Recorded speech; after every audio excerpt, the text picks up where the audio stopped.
नमस्कार दोस्तों। आज हम इस वीडियो में बात करेंगे चेस्ट पेन के बारे में, यानी कि छाती के दर्द के बारे में। चेस्ट पेन का नाम लेते ही लोगों के दिमाग में जो पहला ख्याल आता है वो हार्ट अटैक का आता है। लेकिन हार्ट अटैक के अलावा भी बहुत सारे कारण हैं जिसकी वजह से चेस्ट पेन उठ सकता है। जैसे कि ये दर्द लंग्स से आ सकता है, ब्लड वेसल से आ सकता है, गैस्ट्रोइंटेस्टिनल सिस्टम से आ सकता है। उसके अलावा मांसपेशियों यानी कि मसल्स या जॉइंट्स यानी कि जोड़ों से आ सकता है, जिसको हम मस्कुलोस्केलेटल पेन कहते हैं, या फिर एंजाइटी जैसे साइकोजेनिक कॉजेस की वजह से भी आ सकता है। बहुत बार ऐसे कॉजेस होते हैं जिनको हम ढूंढ नहीं पाते हैं। तो आज हम जिसके बारे में बात करने लगे हैं उसका नाम है कॉस्टोकॉन्ड्राइटिस। ये एक मस्कुलोस्केलेटल टाइप ऑफ पेन है, यानी कि मांसपेशियों या जोड़ों से उठने वाला दर्द। ये कंडीशन काफ़ी कॉमन है।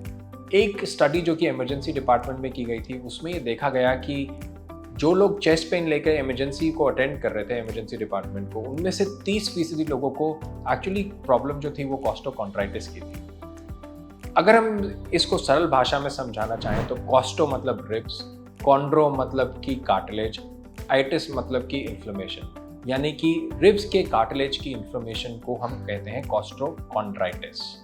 तो होता यह है कि हमारे 12 रिब्स होते हैं दोनों तरफ में, और उनमें से जो ऊपर वाले रिब्स होते हैं यानी कि सेकंड से लेके 5th रिब जो है वो ज़्यादा प्रोन होते हैं इस कंडीशन को डेवलप करने के लिए। और ये जो हमारे रिब्स होते हैं ये हमारी जो छाती की बीच की बोन है जिसे हम स्टर्नम कहते हैं, उससे जुड़ते हैं कार्टिलेज की मदद से। तो जहाँ पे ये रिब्स कार्टिलेज से जुड़ते हैं या कार्टिलेज स्टर्नम से जुड़ता है, उन जगहों पे इन्फ्लेमेशन हो सकता है और उसी का नाम है कॉस्टोकॉन्ड्राइटिस। ज़्यादातर ये देखा गया है कि जब कॉस्टोकॉन्ड्राइटिस की प्रॉब्लम होती है तो वो एक से ज़्यादा रिब्स को इन्वॉल्व करती है, और जैसा कि मैंने कहा कि ऊपर वाले रिब्स ज़्यादा इन्वॉल्व होते हैं, और ज़्यादातर लोगों में ये यूनिलैटरल रहती है, यानी कि एक ही तरफ में होती है। हालांकि कई लोगों में ये बायलैटरल या दोनों तरफ से भी हो सकती है। इसी कंडीशन को और भी नामों से जाना जाता है, जैसे कि चेस्ट वॉल सिंड्रोम या कॉस्टोकॉन्ड्रल सिंड्रोम। तो अब हम बात करेंगे कि ये कैसे पता चलेगा आपको ये प्रॉब्लम है या नहीं, यानी कि इस कंडीशन के सिम्टम्स क्या होते हैं। तो अगर हम सिम्टम्स की बात करें तो सबसे पहली चीज़ जो देखने को मिलती है वो है दर्द। ये दर्द जो है एक स्टैबिंग पेन की तरह हो सकता है, एक चुभन की तरह हो सकता है, एक भारीपन की तरह हो सकता है, यानी कि विभिन्न प्रकार के हो सकता है। और ये दर्द होता है छाती के आगे वाले हिस्से में, और कभी कभी ये रेडिएट करता है आसपास के एरियाज में, पीछे की तरफ जा सकता है, ऊपर नीचे की तरफ जा सकता है, बट जनरली लोकेशन जो है वो एक ही साइड में रहती है, जैसे कि हमने पहले भी बात किया है, और छाती के ऊपर वाले रिब्स को ज़्यादा इन्वॉल्व करता है। अब ये दर्द जो है ये बॉडी की मूवमेंट से, यानी कि upper part of the body या आर्म की मूवमेंट से बढ़ सकता है। उसके अलावा लंबा सांस लेने, खांसी करने से, या स्ट्रेच करने से, या एक्सर्शनल एक्टिविटीज से बढ़ सकता है। इसके अलावा कभी कभी जोड़ में, एक या दो जोड़ों में ऊपर की तरफ यहाँ पे थोड़ी सी सूजन टाइप भी दिखाई दे सकती है। और सबसे बड़ी बात, जब हम उस जगह को दबाते हैं तो उससे दर्द बढ़ता है। तो इसको हम कहते हैं टेंडरनेस, यानी कि जिस जगह में दर्द है उसको दबाने से दर्द बढ़ रहा है। अब ज़रूरी बात यह है कि ये कॉस्टोकॉन्ड्राइटिस में देखी जाती है, लेकिन इसका मतलब ये नहीं है कि कोई हार्ट का कारण यानी कि कार्डियक कॉज नहीं हो सकता। एक स्टडी में ये देखा गया था कि जिन लोगों को दबाने से दर्द हो रहा है यानी कि लोकल टेंडरनेस है, उनमें से 3 से लेके 12% लोगों को उसके बावजूद भी एंजाइना या हार्ट अटैक ऐसी प्रॉब्लम थी। तो इसलिए खाली लोकल टेंडरनेस यानी कि दबाने से दर्द आने को हम इस बात का लक्षण नहीं ले सकते कि आपको और कोई बीमारी नहीं है, और जो सिम्टम्स आ रहे हैं वो कॉस्टोकॉन्ड्राइटिस की वजह से ही है। तो अगला जो लाजमी सवाल उठता है वो ये है कि ये कंडीशन किन लोगों में होती है, यानी कि कौन लोग हैं जिनको ये प्रॉब्लम परेशान कर सकती है। तो पहली चीज़ कि ये अडल्ट्स में, खास करके 40 से 50 साल के उम्र में ज़्यादा देखी जाती है। दूसरी चीज़, औरतों में यानी कि विमेन में ये कंडीशन थोड़ी सी ज़्यादा पाई जाती है। और अगर हम बात करें किन फैक्टर्स की वजह से ये कंडीशन उठ सकती है, तो फिज़िकल स्ट्रेन जिसमें आसपास की मांसपेशियां खिंचें, या रिपीटेटिव आर्म मूवमेंट्स हो, या अगर कोई ऐसी बीमारी है जैसे कि एंकाइलोजिंग स्पॉन्डिलाइटिस जिसमें स्पाइन के पीछे वाला जो हिस्सा है वो एक तरीके से फिक्स्ड रहता है, तो ऐसी कंडीशन में भी आगे वाले स्ट्रक्चर्स में जो है ज़्यादा स्ट्रेन पड़ता है, उसकी वजह से ये कंडीशन ज़्यादा होने के चांसेस बढ़ जाते हैं। उसके अलावा अगर आपने अभी रिसेंटली कोई स्ट्रेनुअस एक्टिविटी शुरू करी है, नई तरह की एक्सरसाइजेज शुरू करी है या कोई अनकस्टम्ड एक्टिविटी शुरू करी है, उसकी वजह से भी इसके होने के चांसेस बढ़ सकते हैं। इसके अलावा कोई रिसेंट सर्जरी हुई हो या कोई ट्रॉमा हुआ हो, कोई रिसेंट इन्फेक्शन हुआ हो, यानी कि वायरल इन्फेक्शन या बैक्टीरियल इन्फेक्शन, खास करके छाती के इन्फेक्शंस के बाद ये ज़्यादा देखा जाता है। और जैसे अगर किसी इंसान को लंबे समय से खांसी है, वो लोग भी प्रोन रहते हैं। इसके अलावा बहुत सारी रूमेटोलॉजिकल कंडीशंस हैं, जैसे कि खास तरह के आर्थराइटिस, जैसे कि seronegative arthropathy, psoriatic arthritis, rheumatoid arthritis, इन सब कंडीशंस और कनेक्टिव टिश्यू डिसऑर्डर्स में भी ये कंडीशन को ज़्यादा पाया जाता है। बहुत सारी और कंडीशंस हैं जैसे कि फाइब्रोमाइल्जिया या इरिटेबल बाउल सिंड्रोम, उन सब कंडीशंस के साथ भी ये कॉस्टोकॉन्ट्राइटिस की प्रॉब्लम को ज़्यादा देखा जाता है।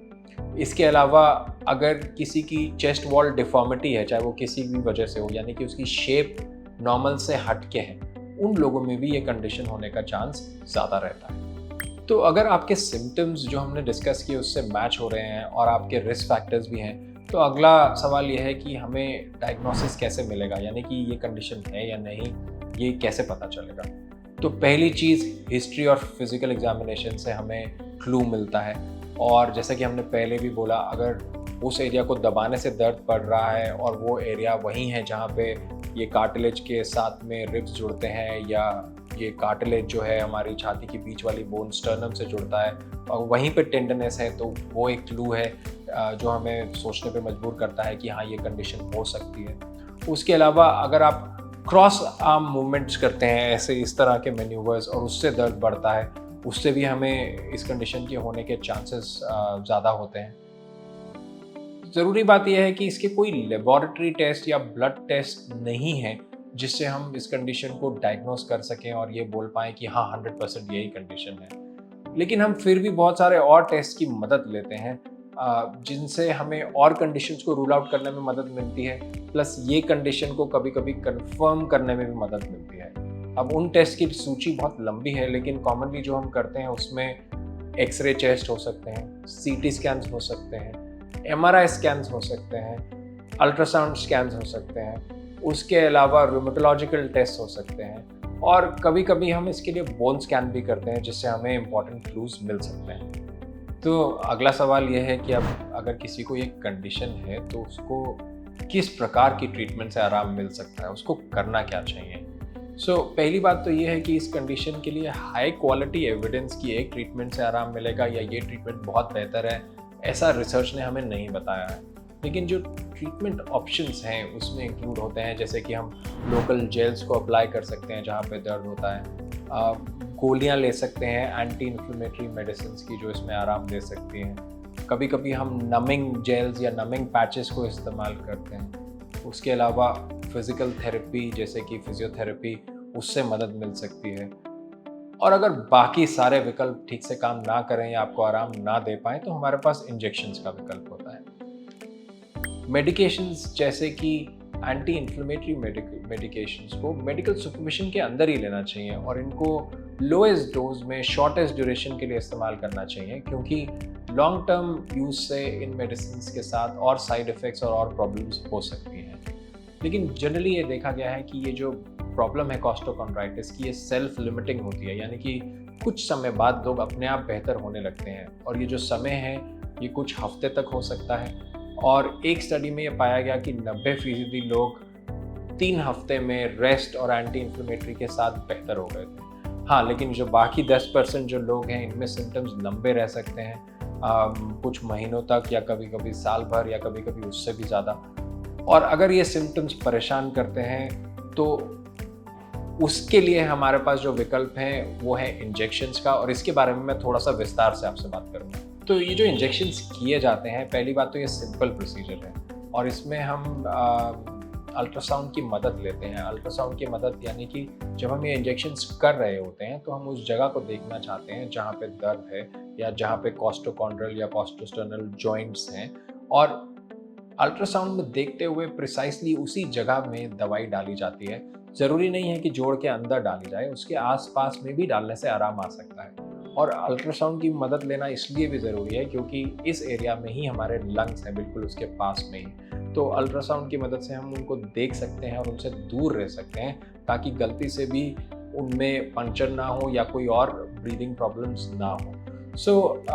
इन इंजेक्शंस का जो रोल है वो ना सिर्फ आपको आराम देने का है, बल्कि आपके डायग्नोसिस को कंफर्म करने का भी है। यानी कि अगर ये पता नहीं चल पा रहा है ठीक से कि दर्द कहाँ से आ रहा है, और अगर ये इंजेक्शन किया जाए प्रिसाइजली अपनी लोकेशन पे और उससे आपको आराम मिलता है, तो उससे ये डायग्नोसिस भी कंफर्म होता है कि यही प्रॉब्लम है। जब हम ये इंजेक्शंस करते हैं तो उसमें हम यूज़ करते हैं मिक्सचर लोकल एनेस्थेटिक्स का और स्टेरॉइड्स का। लोकल एनेस्थेटिक्स यानी सुन्न करने की दवा, और स्टेरॉइड्स वो दवाइयाँ हैं जो इन्फ्लेमेशन को कम करती हैं और हीलिंग को मदद करती हैं। एक और विकल्प जो है वो है पीआरपी इंजेक्शंस का। पीआरपी यानी कि प्लेटलेट रिच प्लाज्मा। पहली चीज़, इस कंडीशन के लिए यानी कि कॉस्टोकॉन्ड्राइटिस के लिए इनका रोल जो है उस पर बहुत स्ट्रॉन्ग एविडेंस नहीं है, लेकिन जो थॉट प्रोसेस है इस ट्रीटमेंट के बिहाइंड वो ये है कि पीआरपी में ग्रोथ फैक्टर्स होते हैं जो हम आपके खून से आइसोलेट करते हैं, और ये जो हाई कॉन्सेंट्रेशन जो ग्रोथ फैक्टर्स की होती है उनको हम वहाँ पे इंजेक्ट करते हैं जहाँ पे हमें हीलिंग की ज़रूरत है। और अगर आपकी बॉडी अच्छे से हील करती है तो ये जो आपकी प्रॉब्लम है इससे आपको रिलीफ मिल सकता है। तो हम एक स्टिमुलस देने की कोशिश कर रहे हैं, एक रीजनरेटिव स्टिमुलस उस एरिया में जहाँ पे प्रॉब्लम है, ताकि हीलिंग हो और दर्द में आराम आए।